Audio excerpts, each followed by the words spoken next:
Relations between Azerbaijan and Armenia have reached a new level. A meeting was held in Abu Dhabi between Azerbaijani President Ilham Aliyev and Armenian Prime Minister Nikol Pashinyan.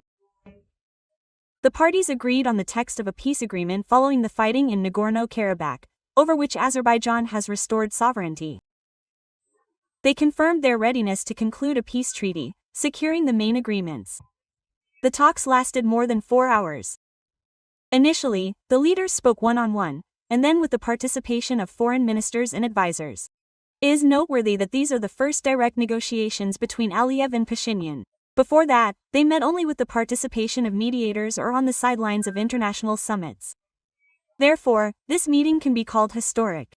It should be noted that the conflict between Baku and Yerevan over Nagorno-Karabakh lasted for many years. Only recently have the parties made progress on the issue of peace talks.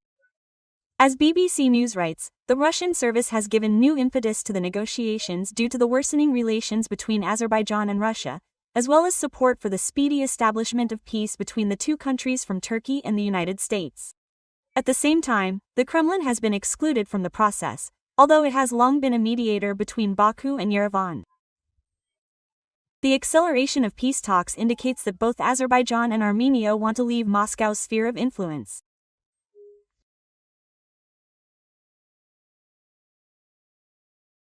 Being a Russian, and especially a Russian, has become very difficult. Wherever you go, everyone wants to spit in your face or at least on your back. Most of these people want to do this in neighboring and once friendly countries.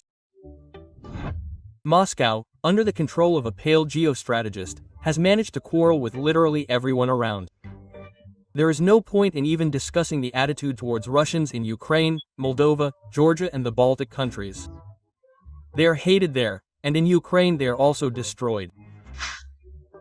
But now some of our lovers are openly hated even in places where the Kremlin least expected. In Armenia, Azerbaijan and Kazakhstan, Russians have become, to put it mildly, undesirable specials.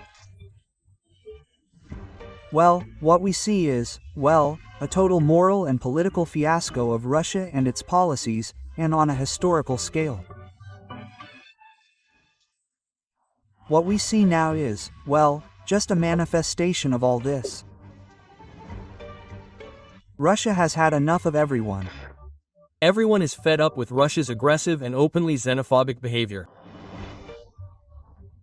The megalomania of the Russians, who have appointed themselves the elder brother of all the others, was previously perceived as a mild form of schizophrenia and treated as a city madman. Well, how else can you react to the statement that there are no other peoples except Russians? Lenin invented everyone around him, and Kiev, Baku and Alma-Ata are original Russian cities. This is for me, this is for you again. This is for you again. Russia's neighbors shook their heads and lived on, until the crazy Russia, relying on its schizophrenia, went to war with Ukraine, justifying it by the fact that Ukrainians are Russians, and Ukraine belongs to Russia. Nazi imperial policy is evident. The only thing that distinguishes Putin from Hitler is the lack of a funny mustache and the courage to shoot himself in a bunker. Scientists called it natural selection. The Kremlin deliberately whipped up a hysteria of hatred towards other peoples in Russia. As a result, 70% of Russians consider the bombing of peaceful cities in Ukraine, the pogrom of migrants and the repression of small peoples of Russia to be absolutely normal. Russians literally consider themselves a superior race and despise even their own fellow citizens who do not look like them. I have been to Moscow several times, and I did not understand this before. For me it was normal. Every time they check the metro there, because the face is different. Every time they check passports here, there, that's it. And I, for example, was in my own capital, my country, yes. I felt like an outsider.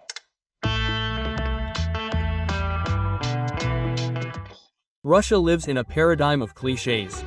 Ukrainians are givers, Azerbaijanis are criminals, Armenians are ungrateful, Chukchi are stupid, Tajiks are newcomers, and Tatars are little better than uninvited guests.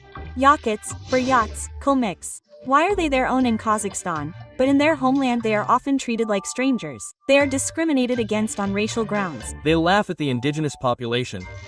Sometimes, especially in winter, when people come from the tundra to play, you see that even children are laughing at these people.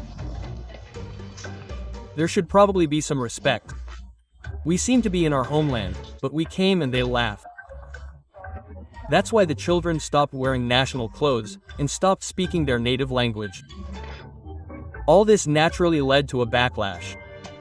Now in other countries, being Russian has become disgraceful and even harmful to health.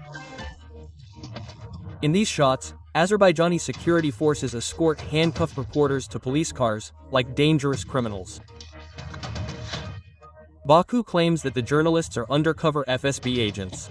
The hostility towards the lop-footed ones has grown gradually and in different ways everywhere. In Ukraine, after the invasion, Russophobia, as we know, is never enough. But in the Caucasus, the orcs felt at home. Until the scandal with Azerbaijan broke out. A scandal provoked by Russian Nazis led by the main xenophobe Bastrikin. He is the head of the investigative committee of Russia. I said, and I will confirm this once again, that our military investigative department has been authorized by me to conduct regular raids on the places where migrants are located, together with the Ministry of Internal Affairs and the Russian National Guard.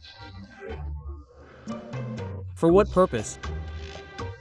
We are catching citizens of the Russian Federation who have received citizenship of foreigners, but have registered for military service.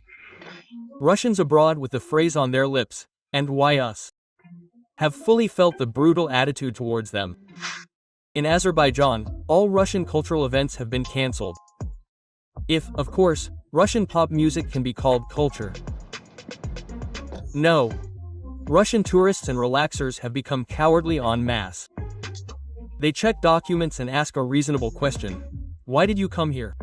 They come to Russians right at their place of residence and are cowardly, like Buratino, even to the point of using force.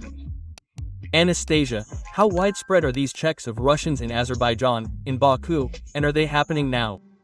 It is difficult to say what the total number of such checks is. We have received 6 requests, but obviously there are more, but I think there are many times more. That is, force was used, as you write, in 2 cases, that is, in 2 out of 6. That is, this is a very large percentage in fact. Oh, yes.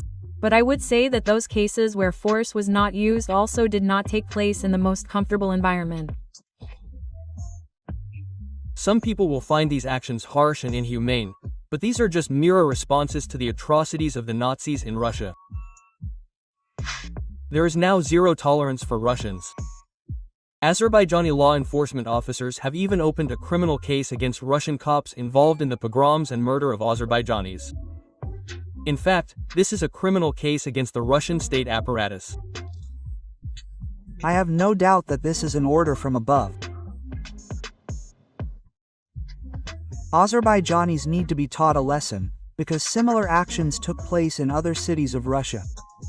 Well, in particular, in Voronezh, there were 300, that is, Azerbaijanis, the market was destroyed, arrests were made. It's just that in some places, I think, the fascist nature of these structures has been added. In Armenia, the Russians now also have a big fat target on their foreheads. After the Kremlin tried to stage a coup d'état in Yerevan to overthrow the inconvenient Pashinian, the Armenians took on lovers of the Russian world in earnest. There was a wave of arrests of pro-Moscow priests and businessmen. In fact, we are seeing a picture where a number of higher hierarchical apostolic churches are also part of this entire hybrid war that Russia is waging against the Republic of Armenia. There have been no mass deportations of Russians yet, but they have already begun to be thrown out of Armenia in specific places. The first to be thrown on a suitcase were the well-known imperial chauvinists. Former Russian Senator Franz Klintsevich was denied even 1 foot on Armenian soil. I was detained and told I was not allowed to enter. I was extremely surprised. I have always considered Armenia my favorite country. I have many friends, I have always defended Armenia. And this upset me a little. The events that are happening, they are, of course, internal Armenian, they are also wrong. Who are you? I did not invite you. Go! Anyway, Putin's phrase about the leg of the Russian soldier finally sobered up many. We hope that Yerevon's next step will be the liquidation of the Russian military base in Gyumri. Moreover, Armenians have already held mass protests several times demanding the closure of this Kremlin scumbag. The first time the base was almost demolished was in 2015, when a Russian soldier escaped from his unit and shot an entire Armenian family. Then it shook the whole country.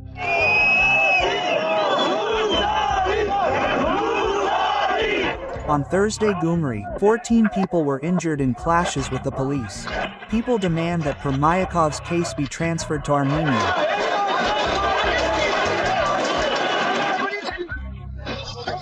Protests were held in Yerevan near the Russian embassy and near the administration of President Sarkisyan. Where there is a Russian soldier, there is death and grief.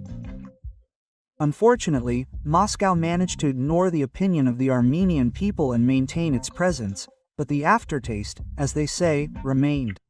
The second time the Armenians stormed the base in Gyumri was in 2023.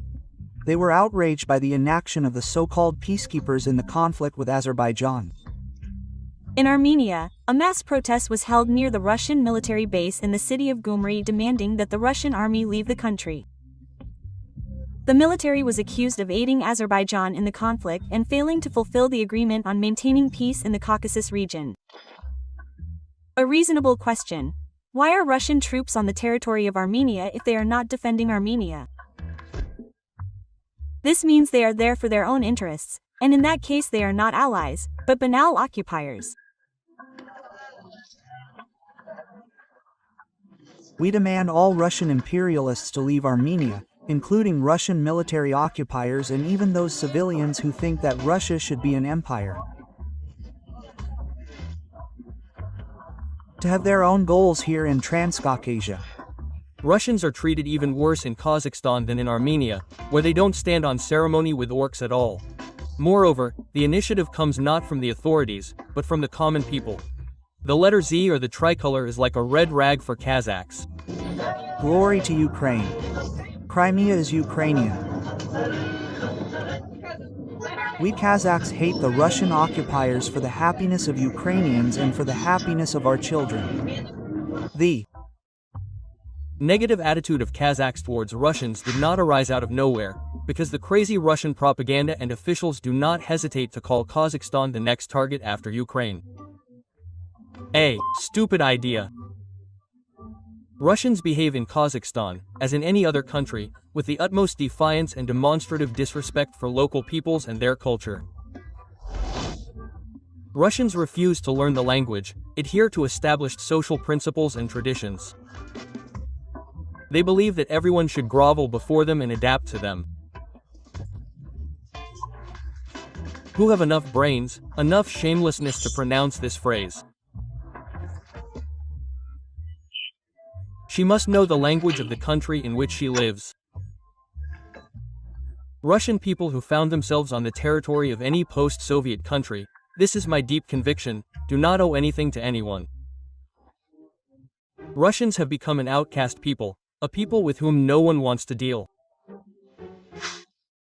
Russians have managed to unite even the most irreconcilable opponents against themselves. And their position in the world will only worsen. Who could have thought that the president of Azerbaijan would call the president of Russia a war criminal? Yes. Well, it's not that I thought, it was impossible to even imagine. Yes. Yes. I don't know yet, not to say a year ago, but a day ago. Given our very, I repeat, close relations with Azerbaijan, this was a huge clear sky. Very soon, Russians abroad will shamefully hide their origins. Many are already doing so. And not far off, the abolition of Russians will happen in Russia itself, where non-Russian peoples will also begin to drive the fascist Muscovites to their ancestral swamps.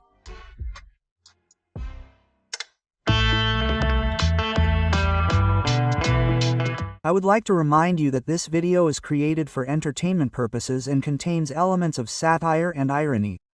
All facts and events are presented in a hyperbolized or exaggerated form to convey a comic or dramatic effect. We do not aim to mislead, but only to emphasize humor. Please take this with a smile,